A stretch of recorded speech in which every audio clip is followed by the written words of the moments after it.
You're going to love this. On Kibbe on Liberty, I got a chance to talk with Magatte Wade. She is from Senegal, and she has some really strong opinions about why businesses can't get started in Africa. Part of it is socialism. Part of it, we're going to blame the French.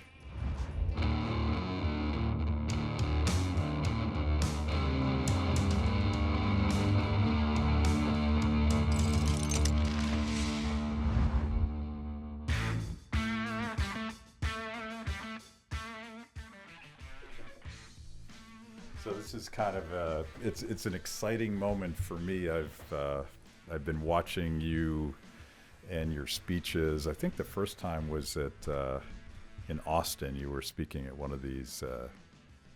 What is it called? Flow and Exit or Voice and Exit? Voice and Exit. I totally screwed it up. Voice and Exit. I'm not gonna be happy. and you had the crowd doing the wave, and it was just like everyone's crying and cheering. And later on, I saw your TED Talk, and we'll talk about that a little bit maybe. Sure. But most people watching this have no idea who you are. So Magatte, who are you? Magatte, who is she? Who am I? Sometimes I wonder. Just kidding. But I guess let's just go to the most straightforward one. I'm this woman who was born in Senegal, raised in Germany and France, and now I'm here in the United States. I like to think that for the most part of my life, I've been busy just living my life as most people. And then eventually at some point, some hard realities started to really bother me. In this case, primarily, why is it that, my nation has to be such a economically poor nation when we have so much to offer, So it's a question that I kept on trying to pursue, and it basically led me to where I am even here today talking with you, I think. So in a nutshell, just a woman trying to live her life and do the best she can, but somehow I got the bug of trying to see how I can be of greater contribution than just myself. But you spent some time in Silicon Valley as well, yep. So you're not just a woman. You're a troublemaker. And you're a serial entrepreneur. You've started a number of businesses, both in this country and back in Senegal. And maybe that sense of like, I want to build something, I want to sell something, I want to employ people, that must have always been with you. Oh, I'm not sure. If I think what has always been with me has been this desire I've always wanted to contribute. I think for me, it's always about wanting to contribute. And I've always been somebody who wanted to make things happen. I was raised primarily by my grandma when I was a little girl, while my parents were in Europe and not knowing yet if they were going to stay or not. As immigrants, it's really hard. When people think about the whole DACA movement, we were not one of those situations where, unfortunately, my parents had to go to Europe I wouldn't even like to call it illegal immigrants, but they came in my parents didn't have to go to Europe under horrible circumstances. We arrived through the legal routes and all of that. But still, immigration is not a light thing to do for a family. And so my parents thought that they would leave me behind for a while before me going back to them, they wanted to make sure they were going to stay where they were. And so while I stayed behind with my grandma, her whole thing with me was, I think she always wanted for me to remember this very simple notion, but it's really this notion of gëm sa bopp, meaning believe in yourself. So she's always wanted to make sure that I believed in myself, because I think she has known early on that I would probably not stay with her, but I would go to these faraway lands where, and I think she just wanted to make sure that whatever happens, I go back to my core cell of just, you're sometimes it's going to be just you're it. You're it, yeah. As far as she's concerned. So because of that, I think if you think that way, following an entrepreneurial journey is very much the only journey you can survive. And, sometimes I'm like, oh, gee, I wish, I was different or able to work for somebody else or do some things in a different way. But then I have to be really honest with myself. There's no way I could survive doing something else than what I do. When I see a problem, I have to do something about it. So I'm not sure that's what you're referring to, but, and so having been in Silicon Valley has, all I saw there is a bunch of people who were manifesting the very simple notion of believing in yourself that I was taught. So it was just like, it manifested in some beautiful ways, very diverse ways. The whole thing was just very interesting. And it made me feel like there's something for what I felt inside. And being in Silicon Valley is around when the dots started to connect in my head. I don't know if you've seen that part of my story, but by the time the big aha moment happened in my heart and in my mind, it was, I had been having a very good life. I had built a very good life for myself in Silicon Valley at a very early age. And then this one day I was driving down Big Sur on Highway 1, and I had a near collapse moment when all of a sudden I no longer could reconcile the life of abundance that I was able to live and create for myself with the life of scarcity that I had left back home. And it was a big moment of an existential crisis. Yeah. And it started everything. Yeah. Really. Yeah. What year was that? We were talking now, it was in 2003, early 2003. And I was driving down, and it was so violent. The whole thing was so violent that it eventually just like physically it manifested, and I jerked. And as I jerked, if I didn't have this, I don't know how you call it again. English is only my fourth language, so sometimes you might have to help me with my words. But if I didn't have this thing between my car and the road, I probably would have been down below in the ocean. And as soon as I could stop, I stopped and I got out. And I remember very well making my own pact with the universe. And the universe was this ocean right in front of me. And I said, from now on, at that moment, right then and there, I made the decision that from now on, everything that I will do and every breath I will take will be devoted to how is it that we bring prosperity back home. That was it. So you made that decision at that moment to go back home. Mm-hmm. And but before we go back home, mm-hmm. let's give people a sense for what your home is like. What is Senegal? And I'll admit, and I think this is typically American, the only reason I know where Senegal is because one of my favorite John Coltrane albums is named Dakar. Dakar, yes. And so I had to look it up on the map, and I'm like, where is that? I have no idea. And I think a lot of Americans are guilty for not knowing that there's incredible geography diversity. I only have one language, by the way. My first and last language is English, and I'm still failing. Yeah. But it's an insanely diverse continent with all sorts of different things going on. But do most people know Senegal from Kenya, from South Africa? Right. Maybe not. No. So Senegal is one of the 54 countries in Africa.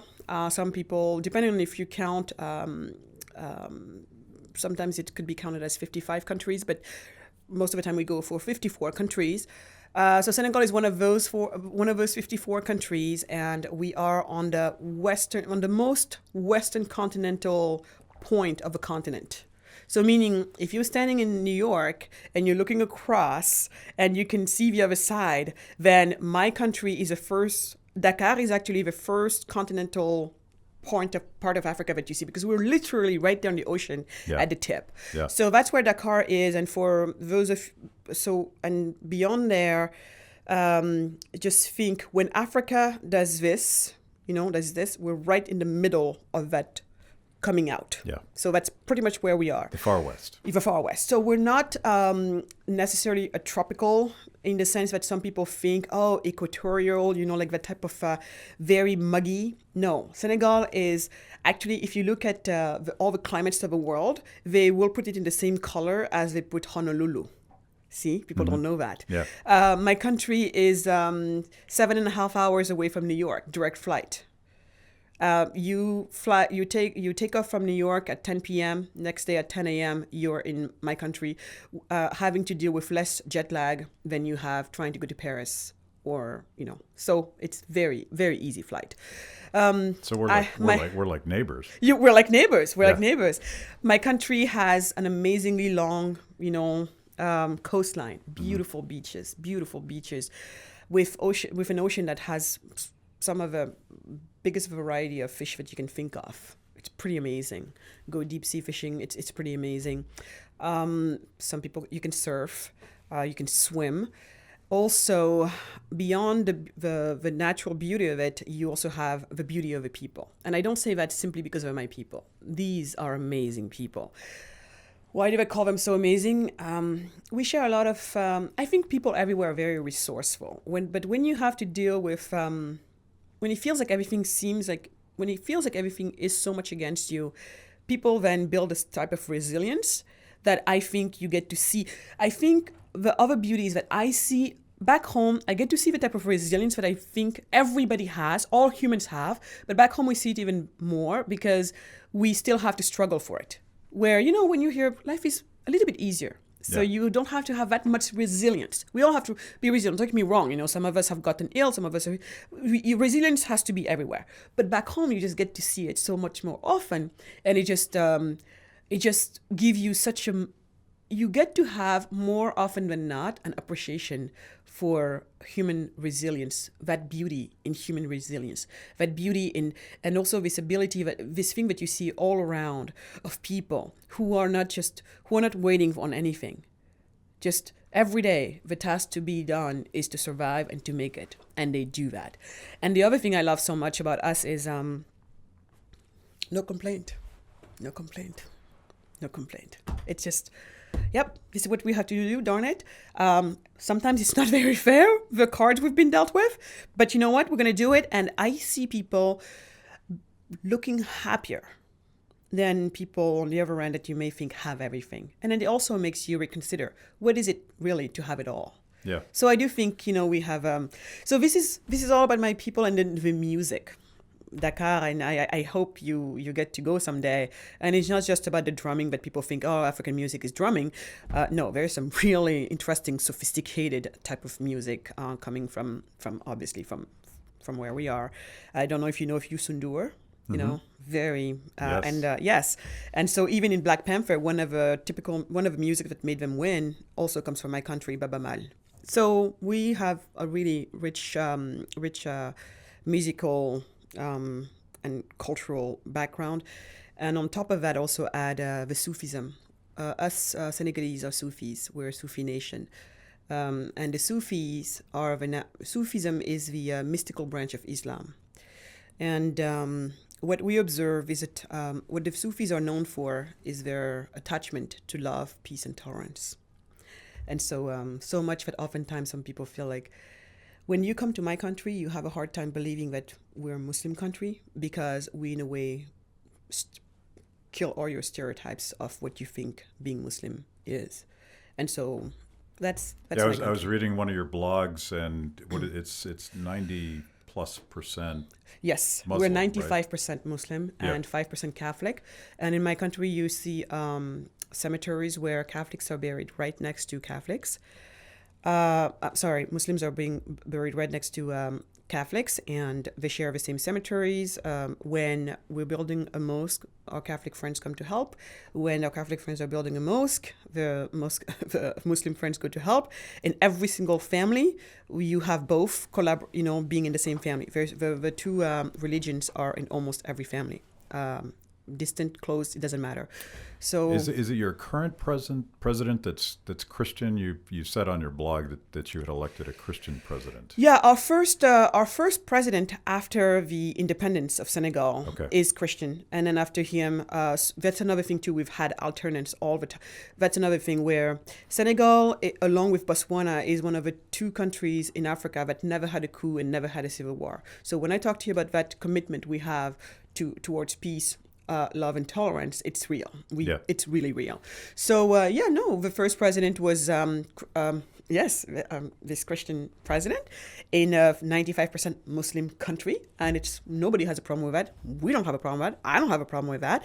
And then later somebody else got elected, and and then so on and so forth. No problem. That's not. We don't judge based on those considerations. So you've already blown some minds with this information. And our women, and another thing is, sometimes think, oh, African women, they must be so, people, they have no rights or anything like that. And they're men, and they live in these very macho countries. I'm telling you, Senegal, it's a matriarchal society. It doesn't look like that from the outside, because you see the way our women exercise their power. We don't feel like we have to cut men's balls in order to tell who is the boss. We don't have to. As a matter of fact, let him be. Let him be. And I appreciate that philosophy. We don't have to. Yeah. I mean, it's really an issue that I have with so many women who think that in order to look strong, they have to try and diminish the man. No, we love men. I love men, and I want men to be men. I want me to be me, whatever it means. And for me, equality is not about you're going to go down while I go up. No, it's like, be who you are. All I'm asking is you let me be who I am. And, those 2, let them get together and create a better new whole. That's what I care about. So in my country, that's what I appreciate. I feel like on our own, we really don't have the type of relationship that I'm seeing in the West between the sexes, the battle of the sexes we're seeing in the West.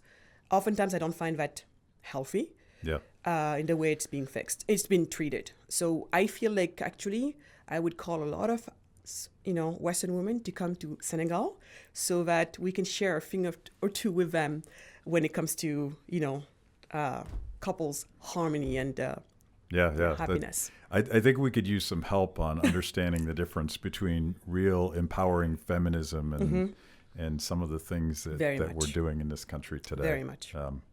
But I'm going to get in trouble if I keep talking about feminism, so I'm not going to do that anymore. But so we now know where you're going home to, and we know that you decided that you wanted to go home to Senegal. So why did you go home? What did you do?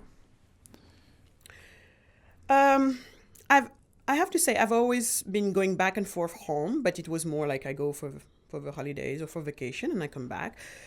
So why did I go back home? I went back home though because what I call going back home, what was the difference between when I was, heading back home once in a while? The difference was now I'm here trying to see what can I contribute? What's my role in all of this? First of all, what's going on? And second of all, what could be my role in all of this? That's really that simple. Again, remember, grandma said, if there's a problem, solution starts with you. That's what my grandma always said. So I had to figure out. So you have to try to understand the problem, and then you have to see what can be my part in it. It shouldn't be about what should be your part, because, really, each one of us is busy trying to figure out what can be my part in it. A, it's really exciting because you don't have to wait for anybody. And B, if everybody else does the same thing, the cumulative effort really works. So I had to go home and really try to figure out what was really going on. And I started looking in places that I never thought about looking in before. I had to start thinking about stuff that I never thought about before. I had to start questioning things that I never, that I took for granted, I guess, before. And so what did it mean exactly? It meant, although I have had this question for a long time, which is, why is my country poor economically speaking? While, all of these Western countries, like the ones I've gotten to at first, Germany, France, why are they wealthy and my country is not wealthy? I didn't have that answer right away. But what started to not make sense was, and things that I started thinking about that I never thought about before, I always took it for granted that, oh, of course, if you go to the West, you can, because we've always been seeing people moving back, going from my country to richer countries to try, actually to build, to be able to build a life for themselves that they were not able to build back home, economically speaking. So I always took it for granted that, yeah, of course, you go to the West and you're able to get something done. But it never occurred to me, I never sat there and tried to think about what is it, how come if somebody, me, the same person, I go from here to there, I succeed, I never wondered why. I just was okay with, you go there, you can make it. But why? So when I started thinking about why, I started being fed all the typical answers. And all the typical answers have always been, oh, it's because you guys are, we've been colonized before. Me and my friends, when we talk, it's been like, yeah, because, these bad, Westerners, they came and they really ripped us off. And they got a head start on us. Others would say, some of my friends would think, well, it's because, we don't have enough education. We're not educated enough. Some of my other friends would be just like, well, I guess there's something wrong. I mean, some would go as far as say, I guess there's something wrong with us. We can't have our act together. I've heard it all from my own friends, my own, network, and also from the outside world. And I guess for the longest time, I also took one or two or different variations of those answers for granted and didn't go deeper because everything surrounding me, if I watch a Hollywood movie that seemed to want to deal with this issue, it was also their answers about why my country where it was and not the other way around. Others would say, oh, it's all of these wars and everything. Yeah, so anyway, I get all of these answers as to why we're. Some people even, oh, it's because of malnutrition. I get it all. So for the longest time, I think I just, one or a combination of any of these answers. And then when I started my business, that's when something started to pop. And I'm like, wait a second. Why? All of a sudden I'm like, wait a second. How come over here I'm able to start an LLC in 20 minutes, depending on how fast I type online. And over there, it's taking me days. Seriously, in some of these African countries, it can take you up to a year of your time and up to a year of your salary to get to start a business, local salaries. I was like, okay, that's interesting. And even still, it was not registering. But then the problem is at every level of business, I was seeing these discrepancies between how easy it was to get things done over here and how hard it was to get things done over there. That was weird. But even then, it didn't hit me yet because I just thought, oh, maybe it's just my country that's like that. We just happen to be this way. I didn't know it was pervasive. I didn't know that this wealthy country I was comparing it to, which is America, was not an anomaly in the fact that doing business here was so much easier. And I didn't know that this country over here in Senegal was an anomaly in the fact that it is so hard to do business there. You see, The pattern had not built yet. So as I started looking, at some point I got interested I even went all the way to Rwanda to kind of see maybe if it would be easier maybe for me to do business there than in my own country, in Senegal. And back then, Paul Kagame had not started making the reforms he had started doing then that are, where Rwanda is getting better and better under doing business. So not only do I go there, I'm still seeing some issues there, but not as much as in mine. But as I start talking to the other ones, to the other people from other African nations, I'm starting to hear that actually it's not only in Senegal, it's everywhere. My Congolese friends are over complaining. They're like, if you think you've got it hard, do you know what it takes to import anything here, even a pen? 18 pieces of document that have to not be notarized each, and each of those notary signatures costing a few $100s. It was like, what? So then you're comparing, and then all of a sudden people, now you want to talk about this? You're hearing the people, others trying to do business, talking about this. So all of a sudden I'm like, oh, you mean this is not an isolated case? Oh, okay, no, it's not. So let me look on the other side. If they're isolated in being, so then that's when I started to look. When I tell you I started looking places I never thought about looking in before, then I'm like, wait a second, okay, so it's interesting. Let me see if I can find other rich countries, whether it's Australia, New Zealand, whatever, and try to see do they offer kind of more or less the same thing that America offers business-wise? And in doing all of that work and research, I stumbled upon a couple indexes, one of them being the Doing Business Index ranking. I didn't even know something was measuring these things.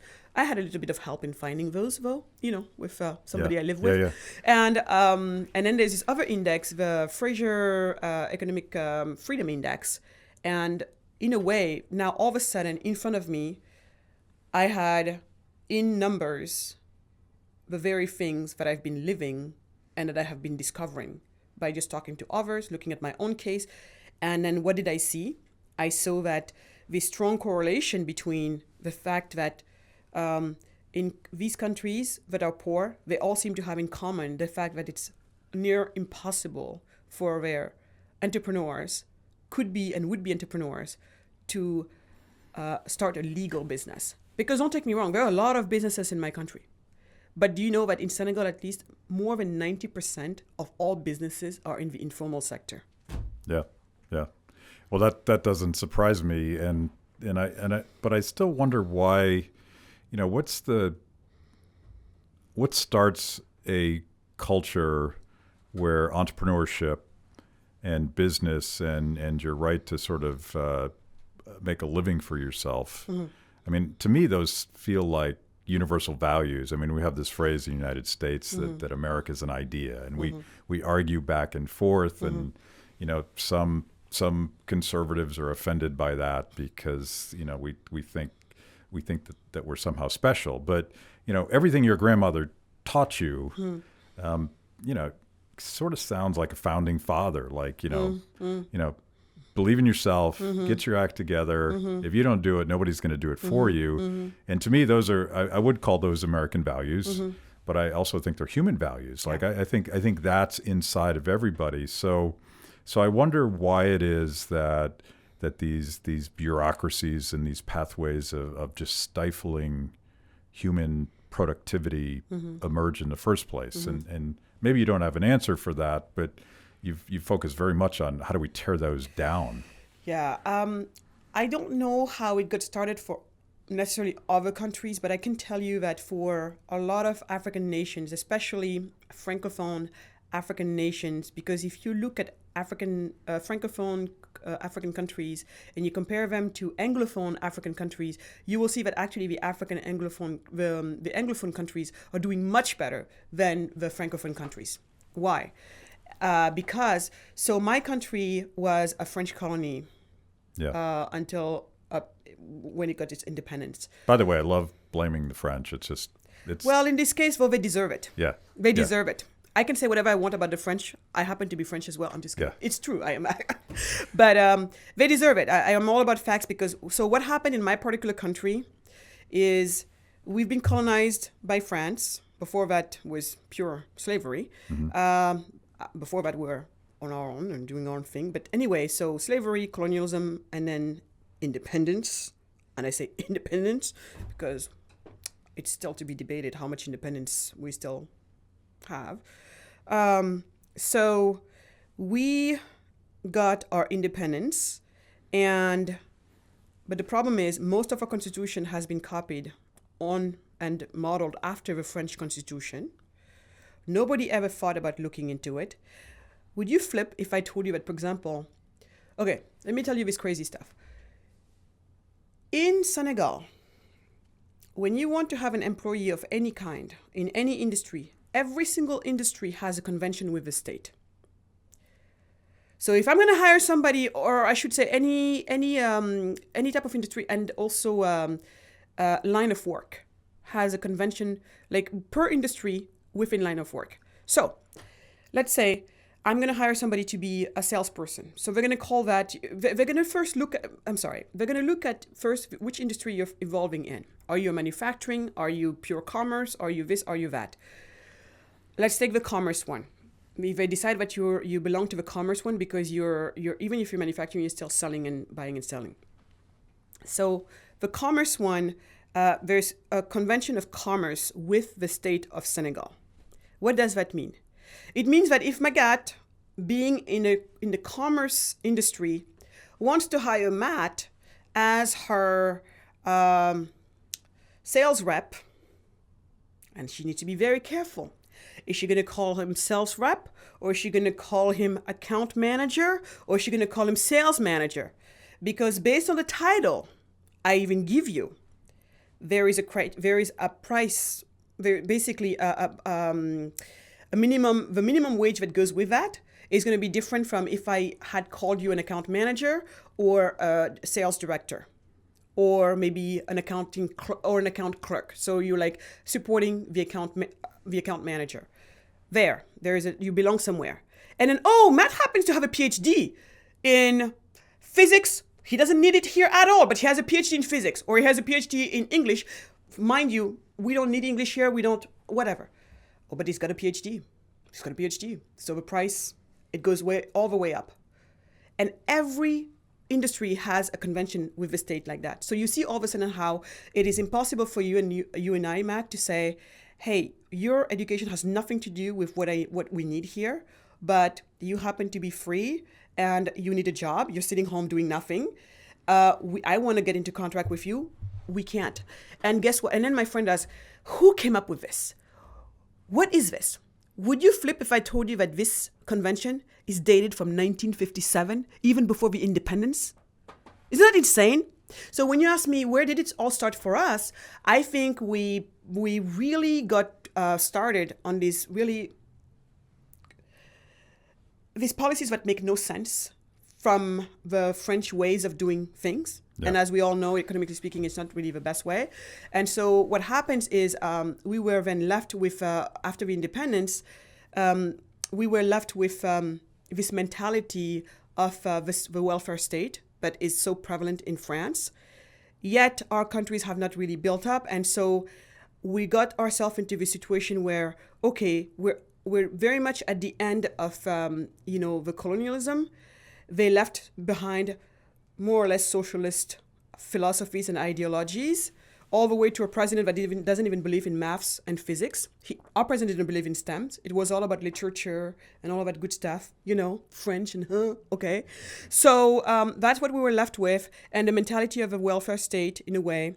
And so, of course, this is not going to get anywhere. It's not going to get us anywhere. So we keep going down and down and down, economically speaking.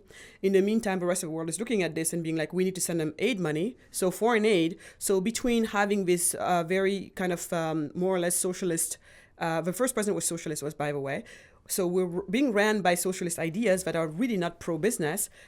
We're not making it. We're being sent foreign aid. So you see how we're getting squeezed. You see how all of these values we're talking about kind of get squeezed out. Yeah, the sense that, I mean, if not outright socialist, a real sense of central planning, yes, where smart people have to design the categories and protect people from being exploited, mm-hmm, and all of those traditions, and of course the tradition of the Scottish Enlightenment and the English common law would be fundamentally different. It would, mm-hmm, be believing in the wisdom of crowds. Like, you could actually work through that with your employees and find some sort of arrangement that would be mutually advantageous. But you talked about something that I know you're very passionate about. I am, and it drives me crazy. I call it the poverty industrial complex. You were in a movie called Poverty Inc., mm-hmm, which is another way to do it. But, mm-hmm, but all of these NGOs, billions and billions of dollars being spent to quote unquote help developing countries. Mm-hmm. Does it work? Of course it doesn't work. Unfortunately, it doesn't work. So you remember where we ended up, what I was trying to tell you earlier, where we become independent, we're left with a socialist president with socialist philosophies and values that's not so pro-business. We're not doing so well. Foreign aid comes in. We keep going. And in the process, what's happening, not only are we not getting better, economically speaking, but on top of that now, we have leaders that are now addicted to this foreign aid coming, which they use to kind of line their pockets. So various leaders in Africa do it at various levels, but it's in a way everywhere.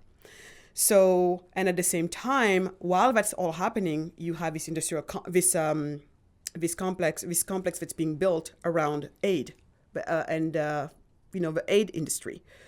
So, which is big business. It's big business. It's a lot of money, Matt. A lot of money.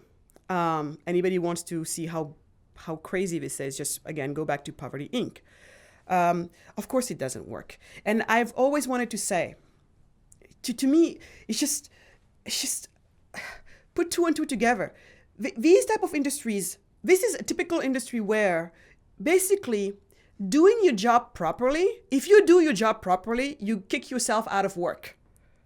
How really was it intended to work? So just even that simple fact that if you do your job right, supposedly, you no longer have a job. So does it work? No, it doesn't work. Because last time I checked, it's just not sustainable. It is not sustainable. You don't just provide people with. I don't know in which world everything that you need I come and provide it to you for free. Is it that you ever? Where is it sustainable? I like to say that even if Bill Gates wanted to sit there and kind of donate his money all he wants and never actually has time to go produce anything, Bill Gates' money could be gone in no time with nothing to show for it. And in a way, some of it is happening with what the aid has done. I mean, at best, you're treating the symptoms of poverty. And Bill Gates and the Gates Foundation is a great example of this. They've had all these programs over the years focused on vaccinating children from disease and feeding children. But the question is, how do you get past this constant state of crisis where disease is such a thing, and that's where your whole paradigm comes in. Like, how do we start business? How do we feed ourselves? Yeah. So the whole thing is, see, with Bill Gates, I usually like to cut him a few slacks and to everybody out there saying, someone is right now dying of hunger. Someone is right now dying of an illness. Please do not take me wrong. Let's assist that person. I want to make sure that is clear. Mm-hmm. Right now, we have to take care of people who are in immediate danger of getting off else. You know what I mean by that? Yeah. So yes, we need to take care of that. And that's what I call immediate problems.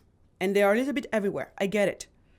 But what I have an issue with is when all the help and all the resources available are only devoted to this immediate answer. Where is everyone that's working on the midterm solutions and on the long-term solutions? And what are those midterm solutions and long-term solutions? And the long-term solution being basically the ultimate solution where you're really taking it back into sustainability zone. What is that? When Bill Gates, anybody who has to have somebody provide to them a free vaccination is somebody who can't really afford it, isn't it? Somebody who is being malnourished is usually somebody who doesn't have access to proper food. So all of these things that the NGOs are bringing to us is because somehow we have not managed to provide them for ourselves. Who can provide for themselves? You can't provide for it because you don't have the money for it. You don't have money because you don't have an income. You don't have an income. Where does an income come from? An income comes from a job for most of us. Yeah. And where do jobs come from? Business. Thank you. So if jobs... I cheated. I studied before this quiz. You got a good grade. So if jobs come from businesses, then don't you think that we should look at the business climate of all of these countries, at the business climate of these places? And then sure enough, when you look there, we talked about the two indexes, the Doing Business Index and the Fraser Economic Freedom Index, measuring how hard it is for someone to start a business anywhere in these African countries. And we have found that it's nearly impossible. And compare that to Scandinavian countries. So something funny happened to me the other day. Because for the past few years, I've been telling the entire world, do you know that it's harder to do business anywhere in sub-Saharan Africa than it is anywhere in Scandinavia? Because, you know, my friends, even my most socialist friends, love to take Scandinavia as a model of, you know, at least we're taking care of people and everything, and it's not like crazy laissez-faire. But I said, do you know that these countries are more capitalist than mine? And so when I say things, and I say, even when I say it's harder to do business in my country than it is in those places, they look at me and they have this gaze in their eyes because it still means nothing. And it only recently came to me that as I was talking to them about the need for some of these regulations to be killed, some of them to be made more, to be eased on, and it came to me that every time I was saying we need less regulations in Africa, it's one of the most overregulated countries, region in the world. It seems to me, I finally understood from her that she was always hearing, oh, every time I hear you say, we need less regulation, that all I was hearing you say is, you're asking for laissez-faire. And I don't want laissez-faire. I don't think it's dangerous. And I said, no. Let me then walk you through what it means. I said, do you think it's right that anytime I need to bring something in my country to even just make a product, that I have to pay 45%? And then she would be like, what do you mean? And I would explain. And then I explained to her even the thing with the job stuff. Tariffs. Yeah. Even with the labor laws. She was like, what? And so I said, you know that none of that goes on in these Scandinavian countries that you have so much as a role model. And she said, no. And I said, in the end, all I'm asking for right now is, can you even give me the same level of freedom as they have? And she's like, you never said it that way. I'm like, what are you hearing then? You see, so what I'm learning here is that it's very important how you talk to people. And this goes back to your question when you're saying what needs to be done so that people can build these businesses, especially if business is the one that provides the jobs that people need in order to no longer have to need all of these things that you have now to give them for free because they can't afford it, then it is, I think, important that people understand that the business climate is the problem. The reason why I'm not poor is not because I don't have enough education. The reason why I'm poor. The reason why I'm poor is not because I'm malnourished necessarily. It's not because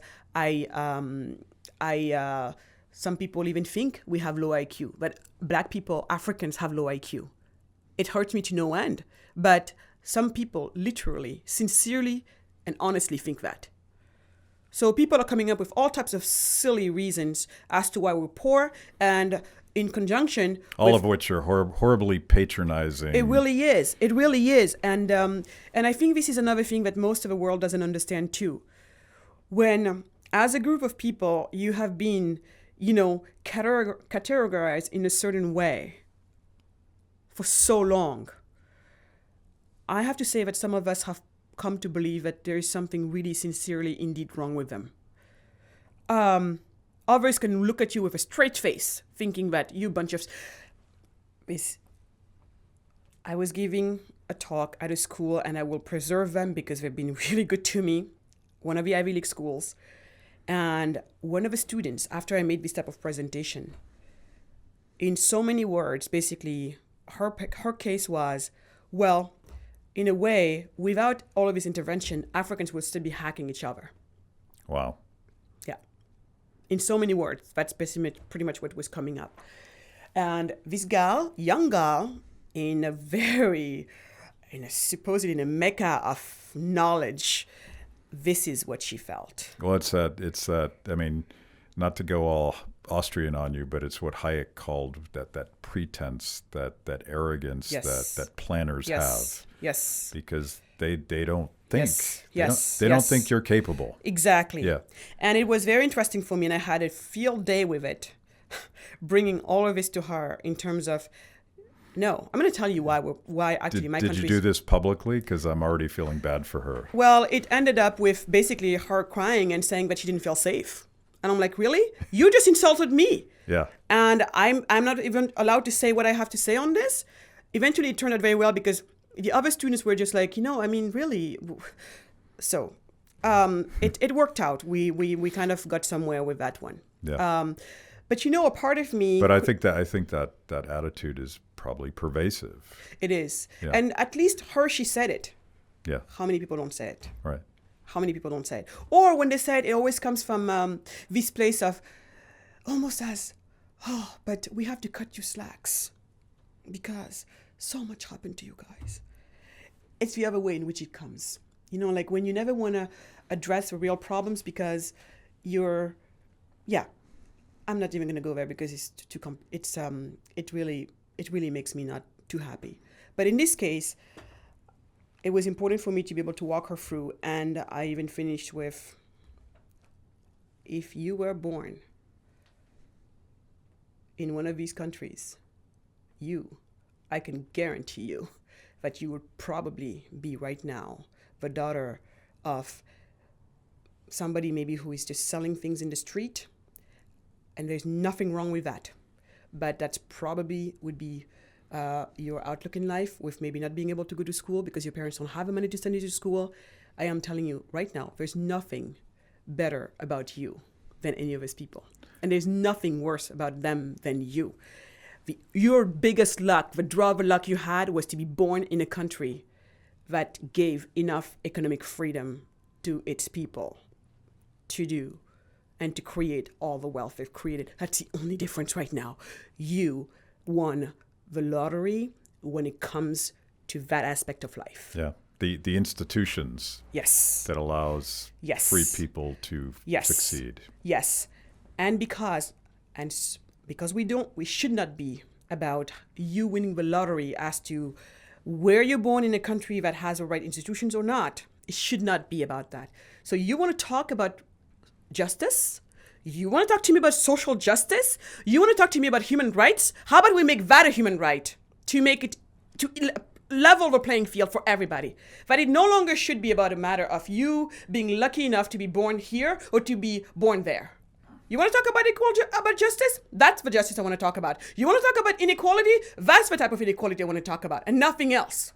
So if I'm going to rescue students at elite universities in the United States, I'm going to send you in to do that. But because I think that might almost be impossible to convince them. But I don't think we need to, because your audience, and we've talked about this before, your audience is Africans who are hungry for an alternative, Africans who are migrating and dying along the way to get out of these countries. How do you convince your countrymen to change? So I've been doing two levels of work. One work is behind the scene, working as much as I can on policy reforms directly. And then I think now the time has come. And also I've been working on raising awareness with my fellow Senegalese, young and old. But now the time has come for me to try and make the message go farther, reach further shores. I have to tell you that it is so liberating. It is so liberating. It's almost like a message that my people needed to hear. It is so liberating to know that in the end, there's nothing wrong with you. There's nothing wrong with your seed, your particular seed, but it's about the pot that you were given. And oftentimes it's that part was really not your fault. So I think it's liberating, and because it's liberating, it's so empowering. So the nice thing about this message and what I've discovered is that it is something that my people are so ready to welcome. Because some of them So it's empowering because they've been told all their lives that they can't do anything about it, that it's somehow their fault. Yeah, and the solutions that were being offered, even though some of them feel like they have no choice but to take it, you have no choice but to take the free food. You have no choice but to take the free shoes. You have no choice but to rely on these doctors coming, Médecins Sans Frontières, coming from everywhere and coming and, giving all of us shots and giving us, dental care everywhere. All of these things. You have no choice but to take it, but it doesn't feel good. So now all of a sudden I'm coming and I'm saying to you, dude, there's nothing wrong with you. There's nothing wrong with us, and we know how to fix this. Yeah. And we know how to fix this, and then when we do this, so I think yes, it is liberating, it is empowering, and it's one of those messages that by the time it comes to the right person, it's something. See, unlike the people who have to rely on the aid industry, This is our salvation, really, truly, what I'm talking about. Yeah. So by the time you get there, it's almost like somebody who's been wanting for someone to say something like that without knowing what they wanted exactly to be said. But this makes sense. And also what is nice in this case, is also, I tied back to really, truly who we were. To be socialist is not to be African. I'm saying it right now. We Africans are traditionally believers in free markets. Yes, we are the people of Ubuntu. I am because we are. That's right. Yes. The fact that we provide we provide each other welfare. The welfare doesn't have to come from the state. We take care of each other. That's what Ubuntu means. So we've got that covered. Thank you very much. From our traditional roots. But on the other hand, we have free markets in every village of Africa. Everywhere. You have a market that meets at least once a week. What do you think people do there? Don't they exchange freely? Come on, dude. So to me, this is who we are. So to be African is to be free markets. That's us. You want to go back to your roots? That's our roots. So socialism and all of that Marxism crap is actually what has been imported. That's not us. And because I'm proudly African, it's very important for me that I am looking into things that are authentically mine. I like that in every solution that I find, that I see some of my authentic roots and truths in there. And it was so wonderful to see. That's why I had to dig deep. And the work of George Aite, Ghanaian economist, helped me a lot. Because he went and he's the one who kind of saw all of that. The fact that back in the days, from ever, I've seen it. Of course, don't take me wrong, but he did the research to prove it. Us Africans, I will repeat it because it sounds so good. Us Africans on our own are believers in free market, and at the same time, we are the amazing philosophers around Ubuntu. This idea where we are because I am because we are, and we provide social welfare and safety net to each other. And I think those two are important. So it's not about just being like a greedy capitalist, but it's about we trade freely and we also take care of one another. And we don't need to wait for somebody to do it. And they told us, even today, everybody has their issues. Someone like me, I oftentimes have my issue with this idea of winner-take-all democracy. And you see where winner-take-all democracy takes us. You get to a place where half of the country does not want who they're being ruled by. And yeah, you can say it's democracy, but people are not accepting it. They're not accepting it. So they're spending all of their time fighting each other until their guy or their gal becomes the new president. And then the fights are reversed, you know? I have an issue with this. I'm obviously not for, being a dictator or anything like that. God, no. But what we had back home back in the days was very different from what we have now. Remember voice and exit? In my mind, if you don't have an exit option, you are not free. So what did we have back in the days? All of these different tribes, and there's a chief with this community has its rules or whatever. You want to be part of it? Great. You're not happy with it? You get the heck out. And you don't have to wait every 4 years to vote. You don't have to wait every 5 years to vote or every 7 years to vote. Every single moment of your life to get to vote. And the way you vote is like, I'm out of here. Bye. You go join another one or you go start your own. That's what we had. And there's something that I've been really studying recently, which is this idea of critarchy. The best way to start looking into it is about the law of the Somalis. When people think of Somalia, they think there's no law. But actually traditional Somalia had found a way to be without the legislators. Imagine a place. Sounds like utopia. A place where you have no courts. The courts only come together when there's something to judge. After that, everybody goes back to their lives.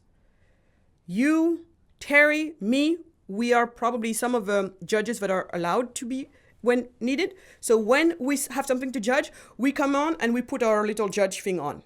And we judge the case. When it's over, we go back, you're back to being a farmer, you're back to being a beer maker, whatever it is that you are, you go in there.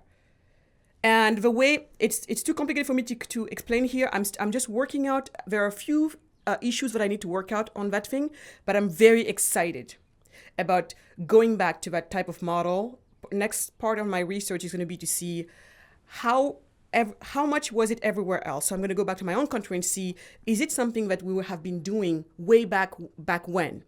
And if I find enough evidence, and if I'm able to fix one of the issues that I have found in the Kartarki as it was practiced in Somaliland, then this is something that I'm just like, hey, how about Africans have a far more superior, way of organizing themselves. This reminds me of the conversation. We're working together for a day in Guatemala at the Antigua Forum put on by University Francisco Marroquin, and your question to the group was, how do we turn Africa into Wakanda? Yes. And I just rewatched the movie in preparation for the Oscars, and I would love for you to present that at Davos when you say that it's trade, it's enterprise, it's self-reliance, and it's hard work. Because I don't think they talk that much about that stuff at Davos. And that's the problem. So it goes back to when you were saying what can be done. But Matt, one thing I have found is, how can anybody bring a proper solution? And the key here is on proper and also solution, I guess. Yeah. Unless they're being lucky, because luck can happen anytime. How can you bring a proper solution to an issue that you've misdiagnosed? And that is what has been going on with us. Sometimes I don't know if a misdiagnosis is voluntary. Sometimes I don't know if it's just pure ignorance, but I have a hard time believing that at some levels, some people are that clueless. They're not. So I don't really know what is causing us to be where we are, but at the end of the day today, I go into colleges. These are Ivy League colleges.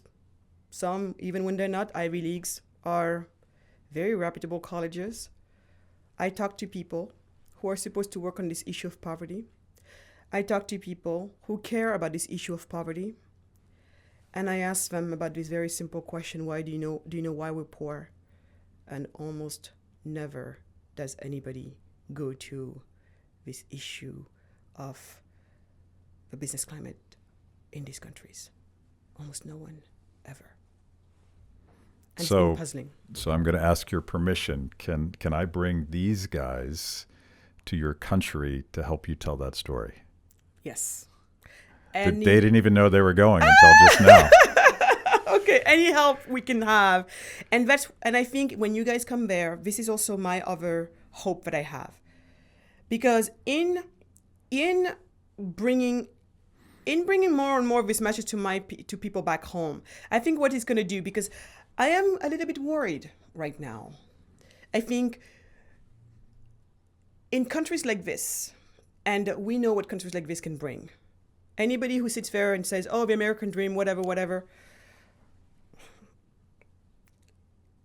I know what this country has brought to me.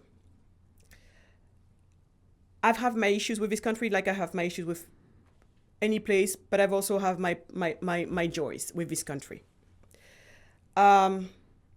This country provides a lot to people. An awful lot. And I would not want to see that go away. And I get very worried when I see people, especially our future, which is our youth, starting to be like, oh, well, all the misconceptions. Sometimes I don't even want to go on that on camera, because it's better talked about 101 with this. And I see these young people every day. And when we have time and a chance to speak to each other and have an hour lecture to talk, we make it to a common ground. So sometimes the cameras are not the best. There's language barriers. Exactly. Like we're speaking, even though we're all speaking English, they're hearing something Exactly. else. Because at the end of the day, the good news is though. Yeah. And the reason why I'm such an optimist, I'm worried, but I'm also an optimist, is because at the end of the day, at least these young people I see outside here, they care. They really do. Yeah.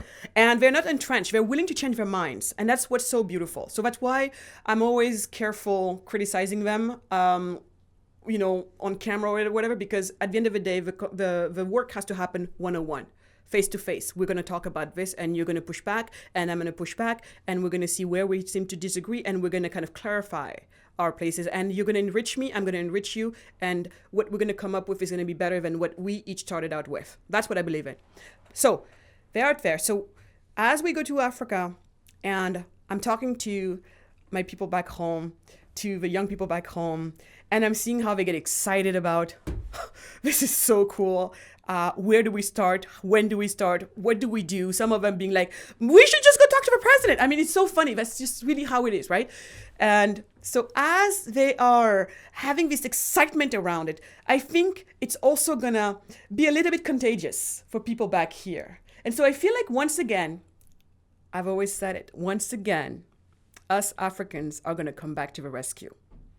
Well, you're going to save us, because that's what I mean. I'm going to point to you guys in a couple years when I'm trying to explain what this whole market thing is. I'm going to end it there. I really wish you had some passion for this subject, because because it might come through if you did. But thank you so much. This was awesome. Thank you.